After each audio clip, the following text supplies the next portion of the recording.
Com a chegada do verão e um possível aumento dos casos de dengue na nossa cidade, a Unimed Rio antecipa as principais necessidades de informação e apresenta uma entrevista com a doutora Ana Calçado, médica da equipe de gestão de saúde da cooperativa. Para qualquer outra informação ou para entrevista com a própria doutora Ana, entre em contato com a nossa assessoria de imprensa.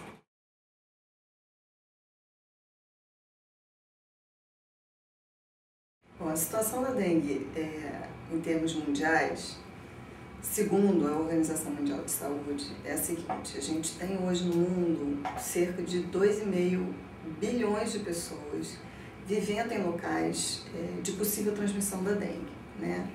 Desses 2,5 bilhões, cerca de 50 milhões de casos de dengue por ano são notificados, né? Sendo que dentro desses, mais ou menos 500 mil são de casos graves de dengue e cerca de 20 mil óbitos pela doença, sendo a maioria em crianças.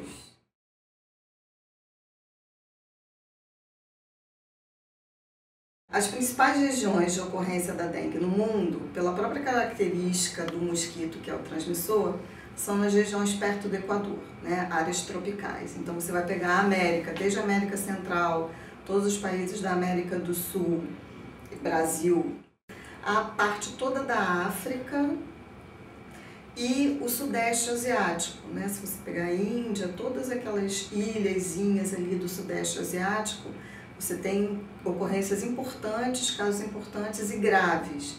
Então toda essa parte mais quente do globo é onde você tem casos de dengue. Mas não só, esse ano a gente teve uma grande surpresa, que foi a ocorrência de caso com transmissão dentro da França.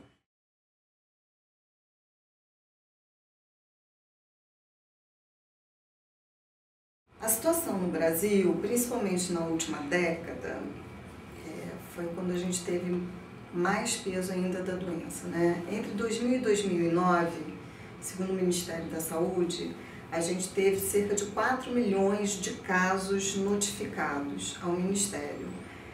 As maiores epidemias, tanto em termos de números de casos como de gravidade da doença, foram 2002 e 2008.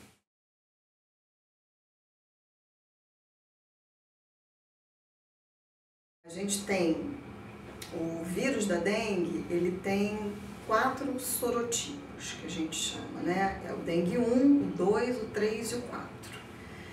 É o mesmo vírus, é como se fosse da mesma família, mas como se fossem irmãos dessa família, né? Eles têm alguma coisa que os diferencia, né? E aí, dependendo, a gente só adquire proteção a cada um desses vírus de cada vez. Ou seja, se eu for infectada pelos vírus 1, eu posso adquirir dengue e vou ter a proteção contra esse dengue sorotipo 1. Se for, na próxima epidemia, for causada pelo sorotipo 2, eu tenho a chance de pegar dengue de novo pelo sorotipo 2, porque eu só tenho defesa contra o 1. E assim sucessivamente. Portanto, todos nós temos chance de ter dengue 4 vezes na vida, por conta dessa característica. E é por isso também que ocorrem essas grandes epidemias. Porque, por exemplo, se vier uma epidemia pelo sorotipo 1, você vai ter muita gente pegando a doença, porque ninguém tinha defesa contra ele. Então você tem uma grande parte da população que vai ser afetada, vai adquirir a defesa contra ele. Se ele continuar circulando, só voltarão a adoecer pessoas que nunca tiveram contato com ele. Então você já vai ter uma grande parte da população com defesa e que não vai adoecer. Então você fica tendo casos, mas são poucos ao longo do ano daquelas pessoas que por acaso não tiveram contato. Se vier entrar em circulação o outro sorotipo, você volta a ter de novo toda a população com chance de ter a doença. E aí o que acontece? Vêm as grandes epidemias. E é assim que elas vêm se sucedendo.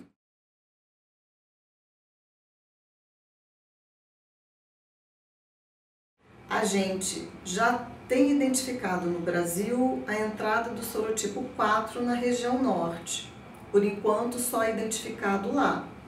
E com isso o Ministério, então, faz toda uma ação de tentar conter, né, de fazer um controle para tentar evitar, ou pelo menos assim, retardar ao máximo a disseminação desse novo sorotipo pelo Brasil.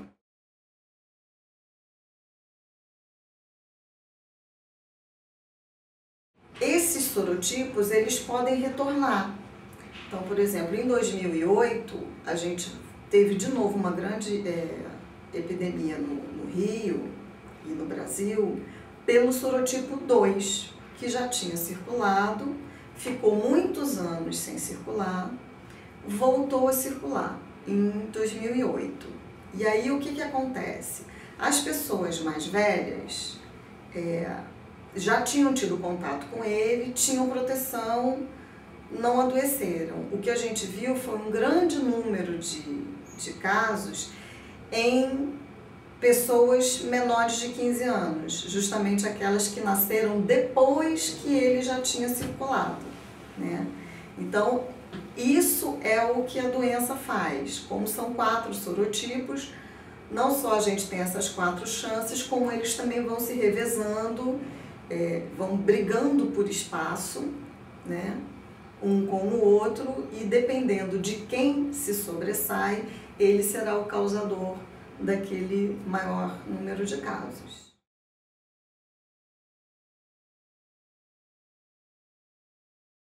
Em termos clínicos, a doença se apresenta da mesma forma, independente do sorotipo do vírus que esteja circulando, né? O quadro clínico é sempre o mesmo e o tratamento também.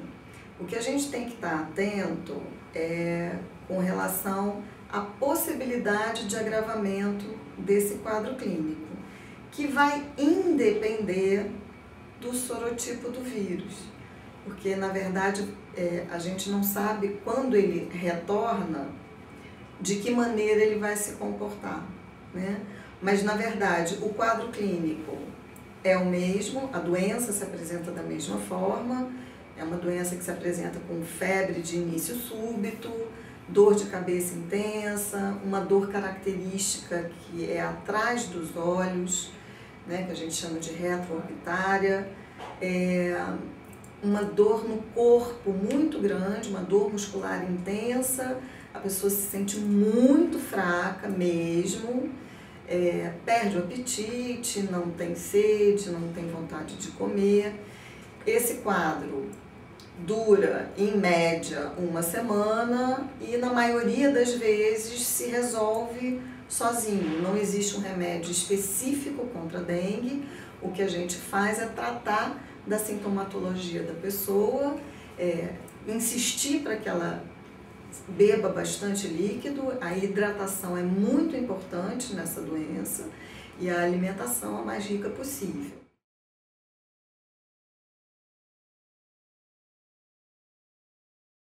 Em alguns casos, essa doença pode se agravar. Não tem como a gente prever quem vai ter o agravamento ou não da doença. E esse caso mais grave é a chamada febre hemorrágica da dengue, que todo mundo conhece como dengue hemorrágica. Ela não é uma outra doença, né? Ela pode se agravar. É uma dengue que pode ir se agravando até se manifestar como uma febre hemorrágica da dengue, né? E nisso que a gente tem que estar sempre muito atento. As pessoas têm que estar atentas aos sinais de gravidade, né? Que pode ser um desmaio, a pressão cair, dor na barriga, uma dor abdominal intensa e que não passa com nada, não é uma dorzinha de barriga, uma dor intensa que não melhora. Então, assim, esses sinais são importantes, a pessoa tem que estar atenta.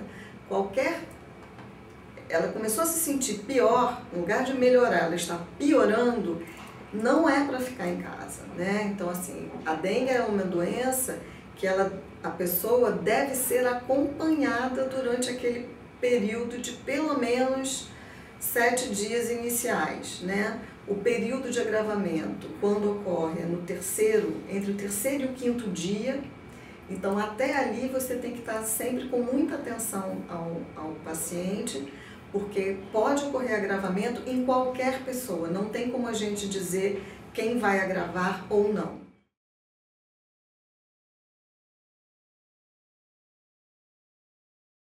A dengue ela é uma doença de notificação obrigatória no território brasileiro inteiro. Ou seja, quem atenda, um médico ou qualquer profissional de saúde que atenda um caso que ele suspeite que é dengue, ele deve fazer essa notificação. Não só os profissionais de saúde devem fazer isso, como toda a população. Então, qualquer cidadão pode e deve notificar que o seu vizinho, o seu amigo, o seu familiar, enfim, que existe alguém com uma suspeita de dengue ou com um caso de dengue perto. Por quê?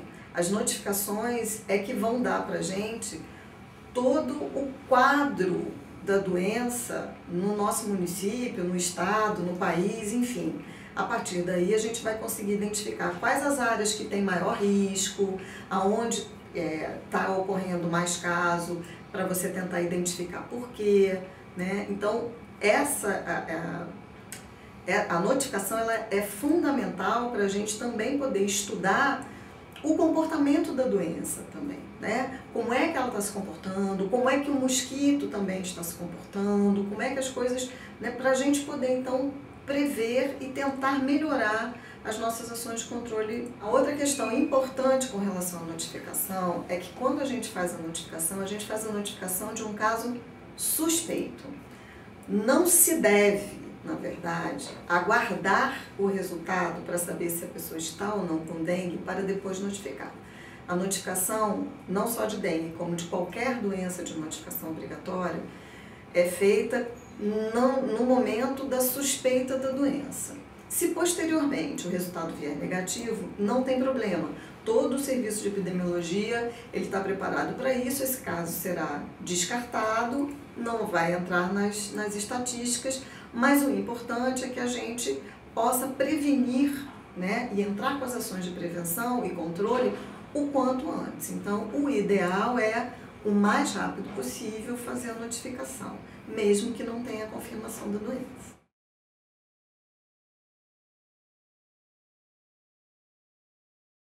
Dentro da saúde suplementar, é óbvio que isso também tem impacto, né? Então, porque vai aumentar o número de atendimentos, porque vai aumentar o número de exames que serão feitos. Então, isso gera um impacto, gera um custo.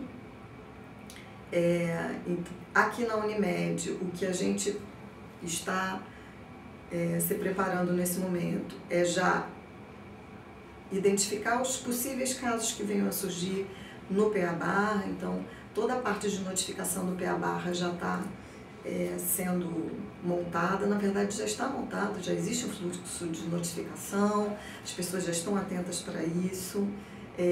Os nossos espaços de saúde, Barra, Benfica e Centro, também já estão sendo mobilizados para a identificação de possíveis colaboradores que surjam com a doença, para a gente poder notificar e agir em cima disso. Então, a gente já está também pensando nessa possibilidade e se preparando com tranquilidade para uma possível epidemia.